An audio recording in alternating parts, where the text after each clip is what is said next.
DS Diving Service here. This is Dane. It is July 14th, 2022.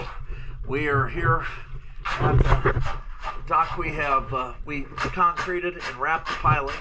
You'll see most of the pilings, we did not scrape all the barnacles off, but we scraped the tops of all the pilings we've inspected, which means we only have 1, 2, 3, 4, 5, 6, 7 piles left to inspect.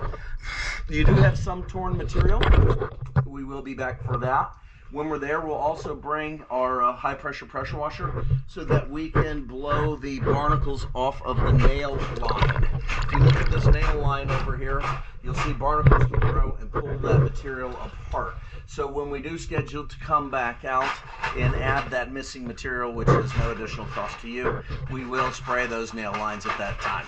Thank you for choosing DS Diving. Bye-bye.